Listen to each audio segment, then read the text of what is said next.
It's a pleasure having Mr. Vivek Wadhwa here. He's from Stanford. He's done a lot of work in research, and he's speaking tonight at Tiecon.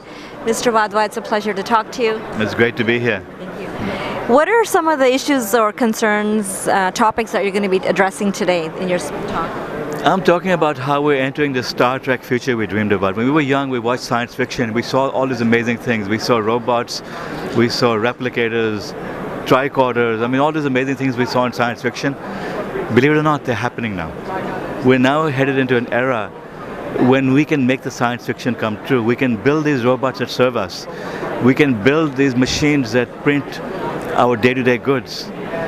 We can now have our smartphones guiding us as far as in our health, basically becoming our personal physicians, prescribing medications when we need them, telling us how to improve our lifestyle and habits.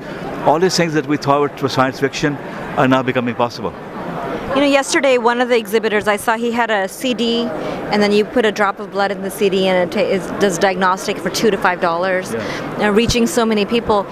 When you're talking about these type of issues and reaching the masses and being able to treat disease and food production and so many things, what type of response are you getting from the technological community, entrepreneurs out there?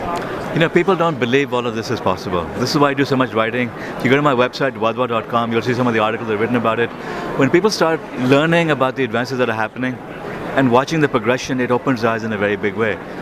I think I've inspired many CEOs to change strategy and many entrepreneurs to start thinking bigger, to start solving grand challenges. The problem in Silicon Valley is that there's groupthink. Everyone wants to build the next stupid photo sharing app or video app. I mean, and they go crazy trying to follow the lead of the idiotic venture capitalists over here who are doing the same thing. They're like sheep following each other. I encourage entrepreneurs to think bigger than to think brighter and to start now looking at the problems that they've seen in the world and to start solving those. And once they start realizing that they can do it, it really changes the outlook in life, and they start being focused on doing good for the world. You know, your thinking is you're looking at using technology for the good of mankind, humankind.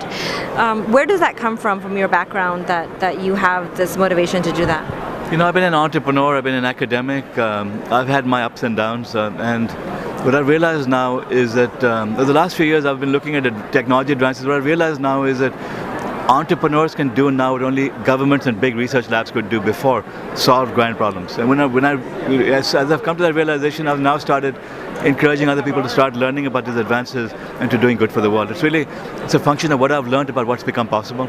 I can't do it all, but I can certainly motivate other people to do it.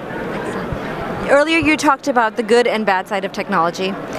Talk about both sides. I see a dark side to all these technologies. For every good, there's a bad. You know, I talk about robots now being able to serve us and to meet our needs.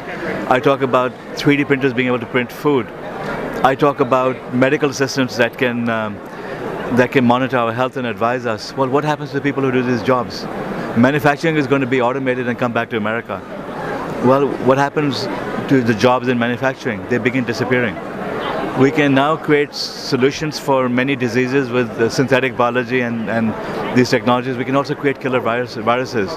So I worry about the dark side of technology, and this is why I keep saying that we need to focus our entrepreneurs on doing good for the world, on solving problems rather than creating problems. That we need to bring out all the good people in the world and have them focused on bettering mankind. If we do that, we win. We build the Star Trek future that we dreamed about. You know, I heard earlier that you said that we can print food?